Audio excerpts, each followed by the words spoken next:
Just so everyone here is clear as to why we're here, Kathleen Kubetsky over here, she came in and spoke with us back in December when we held our meeting on the budget, dealing with the drinking water, and her specific concerns with the fluoride that are being added to the city water supply.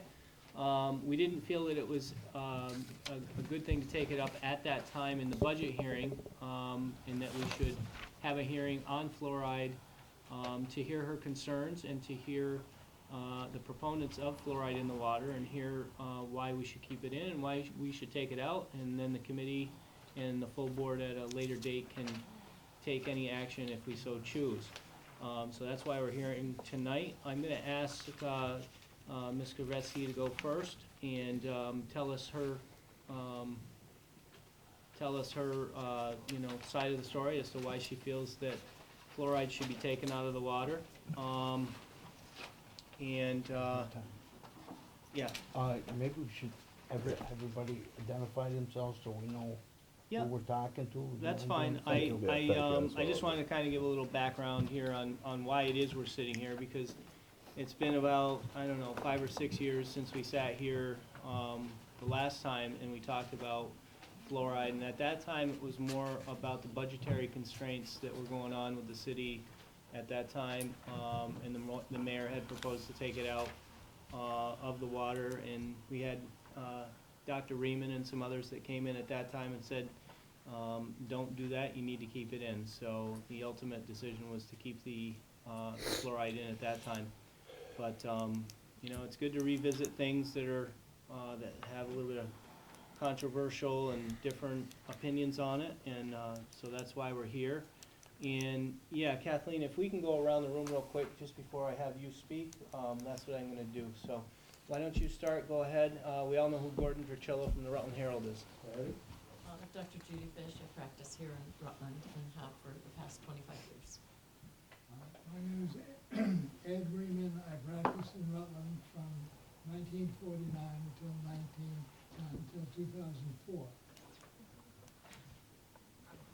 Excuse me, dental hygiene or I was a general dentist. practice? Okay. General practice and specialty in jaw-related problems. Thank you. I'm Joanne Calvi. I work at the health department. I'm the district director here in Rutland. I'm Vaughn Collins. I'm the executive director of the Vermont State Dental Society up in South Burlington. I'm Christina Sweet. I'm the dental hygienist for the Rutland City Public Schools. I'm Dr. Joyce Pontenstein. I'm a general practicing dentist and I've been here since 2000. I'm Jill Crisell, former representative from the city of Rutland. Scott Taggart, the water treatment manager for the city of Rutland. Jim Rotundo, city engineer. Jeff Lindbergh, Commissioner of Public Works.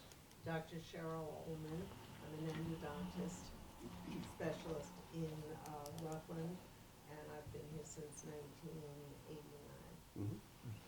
Ruth Ellen Weston, Rutland city resident. Jack Crowther, city resident.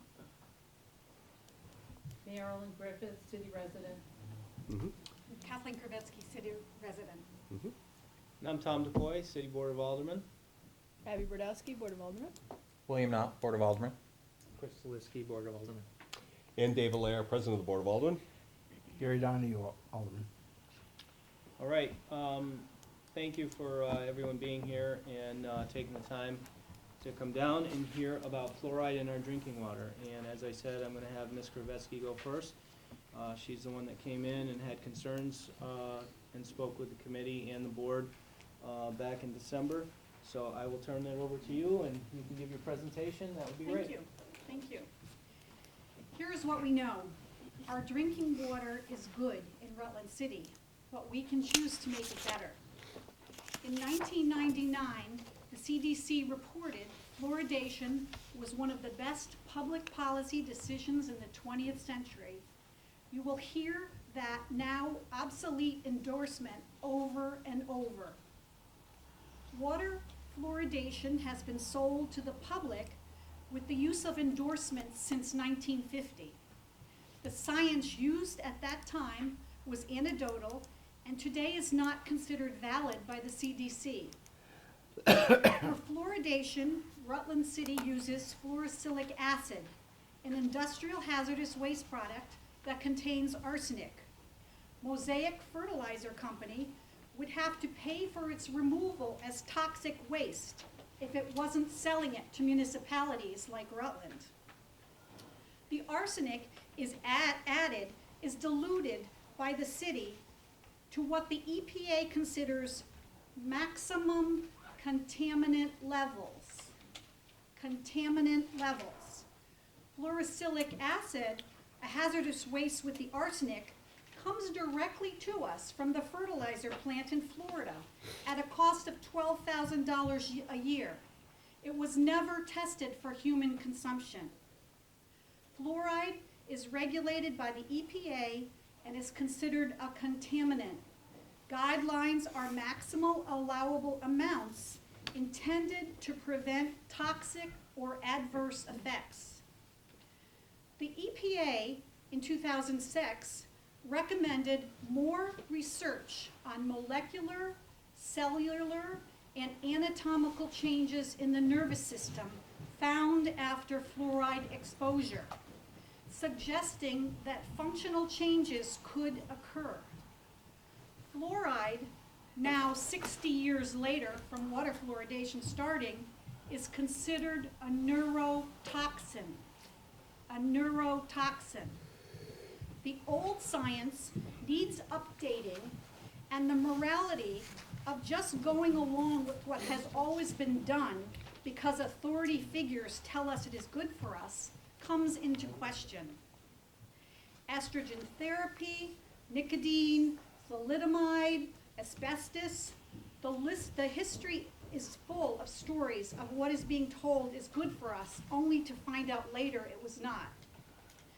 The latest valid scientific studies have also shown there is no difference in tooth decay in fluoridated communities versus unfluoridated communities. The latest science shows that fluoride works the best applied directly to your teeth. Fluoride ingested during tooth development can also result in a range of visually detectable changes in enamel opacity. Severe forms of this condition can occur only when young children ingest fluoride, excess fluoride from any source during critical periods of tooth development. Fact, 41% of the adolescents in the United States suffer from dental fluorosis, indicating overexposure to fluoride, which leads to dental decay. From a public health perspective, water fluoridation is mass medication of the public in uncontrolled doses without informed consent. The more water ingested, the higher the dose of fluoride one receives, a fact very disconcerting for athletes and formula-fed infants at risk for overdose. The Hippocratic Oath teaches us, above all, do no harm. We now know better than 60 years ago. The precautionary principle in public health mandates we err on the side of safety. Fluoridating water never involves scientific inquiry on whether such action was safe or harmful to human health. As ordinary people using common sense and looking at the facts, Rutland City does not need to add arsenic or fluoride to our drinking water. When the people lead, the leaders will follow. I am asking you all to look at the science of today on both sides of this issue, decide for yourself, and act accordingly. I believe that fluoridation in our drinking water with fluorosilicic acid that also contains arsenic is contributing to the ill health of our community of Rutland. Thank you. And before we go on, Kathleen, do you have a copy of that, or can you get me a copy of your testimony on that? Yeah. Oh, you do have it? Yeah. Okay, great, thank you. Thank you. Sorry. Okay, thank you very much. And I see Dr. Chen came in. Dr. Chen is Commissioner of Health for the state of Vermont. I thank you for making the trip down to visit us here today. We did go around the room and introduced everybody, and if at some point you want to reintroduce everybody, go ahead. Who do you have with you, Dr. Chen? Sure. So I have Dr. Sarah Folks, who is the state toxicologist, Robin Miller, who's the interim director of oral health at the Department of Health. Great. Thank you all for coming down. Appreciate it very much. Ms. Kravetsky just gave her testimony as to why she believes that the fluoride should be taken out. And she's the one who came to us back in December to express her concerns to the committee and to the full board when we were in our budget cycle, and we decided that we'd hold a separate hearing on the fluoride in the water, and that's why we're here tonight. So, again, thank you for coming. I think what I'm going to do at this point is ask Ms. Kravetsky if you have anyone else that would like to speak on your behalf or on your side of the issue here today, and certainly allow for you guys to have some input in this, and then maybe we'll turn it over to Dr. Chen and some others here and that are on the proponent side of keeping the fluoride in. So why don't you go ahead and I think that in this day and age, it seems like when you pay a scientist, you can get them to say anything you want. So I like to rely on common sense, and I think that fluoride is a poison. I was totally shocked to find out there's arsenic in it. I mean, that's pretty clear that we shouldn't have that in our drinking water. And this is your garden crest tube here. It says, do not swallow on there. Fluoride, do not swallow. It's to be rinsed on your teeth. If you believe that fluoride does prevent tooth decay, it's supposed to be rinsed and spit out. You are not supposed to drink fluoride. It's pretty clear. This is, mainstream crest here saying don't swallow. So I would like you to remove the fluoride from our water, and thank you very much. And I'm sorry, can you give me your name again? Rutland. That's right. Weston. And most of our youngsters that can't afford to go to the dentist around Dr. Dinosaur can go to the dentist and can get a dental rinse if they believe that they're on the other side of the fence and think that it does, there's two schools of thought. Does it really prevent tooth decay? Does it not? So I think that's available to, I would think, everyone in the state. Thank you, Vermont, for giving us dental health. Okay, and sir, if you could, and your name too, please, again. Jack Crowther, Crowther. Okay, Jack, go right ahead. Thank you. You gonna say something? You wanna go first? Oh, I'm writing my Oh, sure. address here. My name is Marilyn Griffith. I live on Maple Street. I've lived in Rutland for 10 years. I raised my children in Clarendon Springs on spring water. They never had fluoride. They had to rinse in schools once a week. They never got a cavity. They had good drinking water. They had a good diet. I'm concerned about my grandchildren coming to Rutland and drinking the water. I don't give it to them. I feel it's a neurotoxin. It's not good for their health. Very concerned about the water in Rutland. Thank you. Whenever you're ready. Okay. Well, Kathleen got me interested in the topic. I've lived in Rutland almost 47 years. I remember when the topic came up years ago. I think I wrote articles for the Herald about it, probably in the morgue somewhere. Over the years, I've sort of accepted fluoridation as, well, okay, I'm being forced to take this medication, but maybe the greater good, maybe it's for the greater good, so I won't, I'll just accept it. The reading I've done more recently makes me question that. probably my printer at home right now is still downloading the 71-page ADA booklet on facts about fluoride. But I've I've read quite a bit of the opposition stuff. The ethical part bothers me. We're medicating the entire population with a very imprecise kind of dosage, dependent on how much water you drink. It's known that people with diabetes or kidney problems are more prone to the negative effects of fluoride.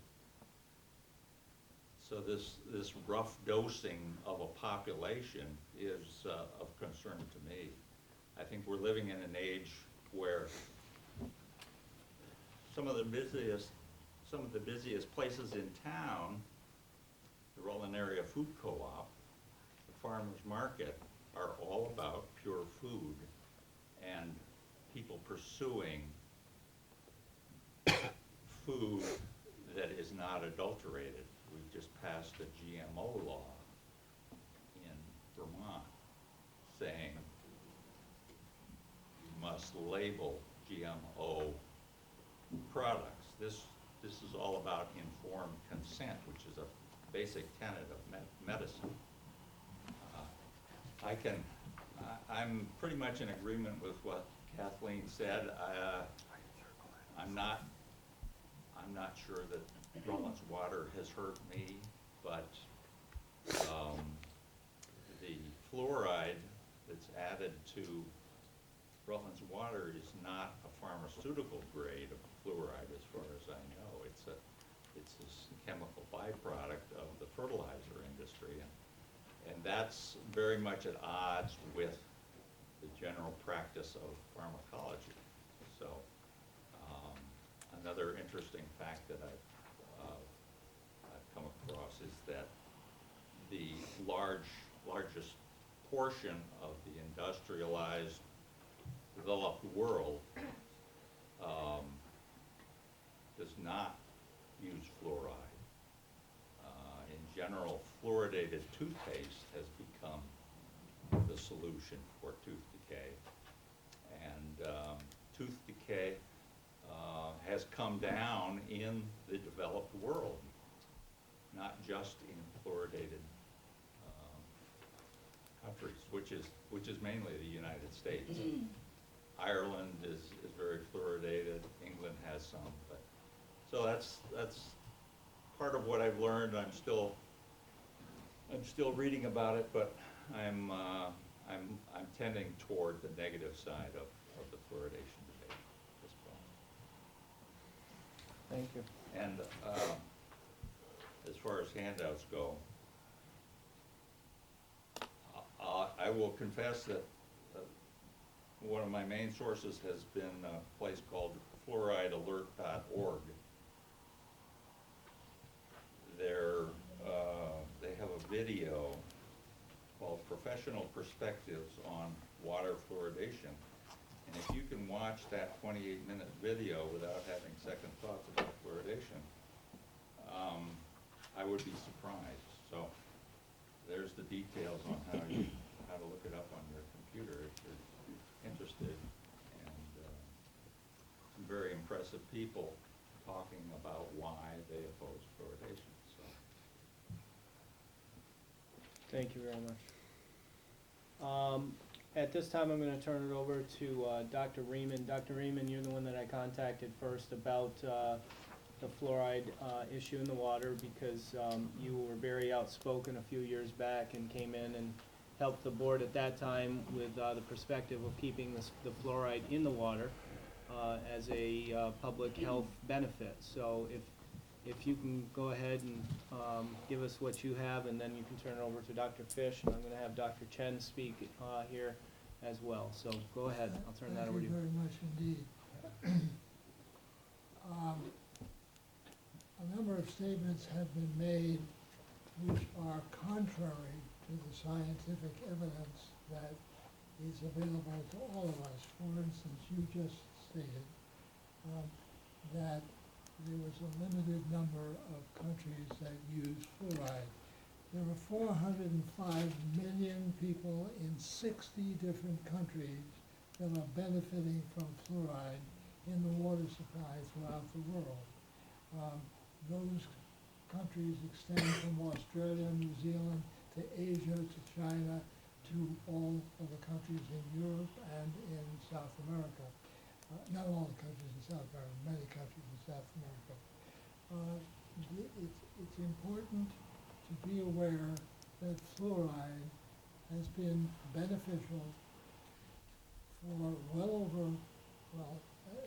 it has been used in communities for well over 60 years, and it has been beneficial to millions of people.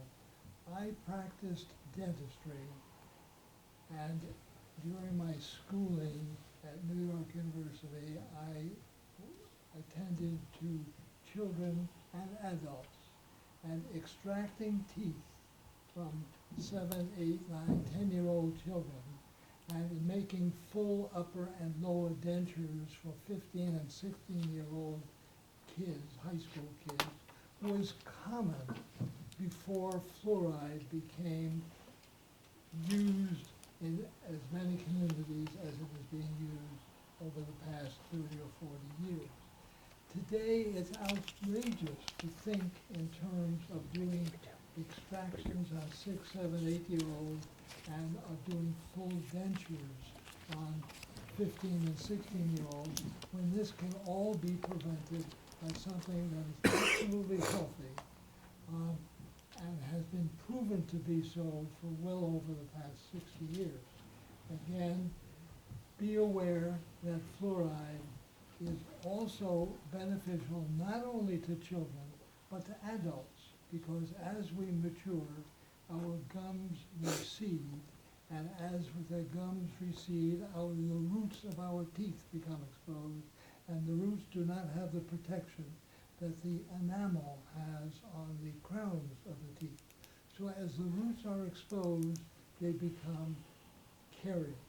Cavities occur, and many teeth are extracted or require fillings because of decay on the roots. The fluoride protects the roots as well as the crown of the teeth. In the United States, 67% of the people in the United States are now drinking fluoridated water. That means well over 170 million people in the United States. They are not suffering from arsenic poisoning. They are not suffering from cancer. They're not suffering from any disease that can be related to the controlled percentages of fluoridated material that is accepted by the various medical agencies, all of which I have here. And they are benefiting. And be advised also, and this has come up several times with the Board of Aldermen, that the cost of fluoridating water for the lifetime of a person is less than the cost of one filling. And you can prevent the people from coming in with toothaches, with swollen faces, with the pain and discomfort that comes associated with extractions and or root canals. And this is proven by all of the documentation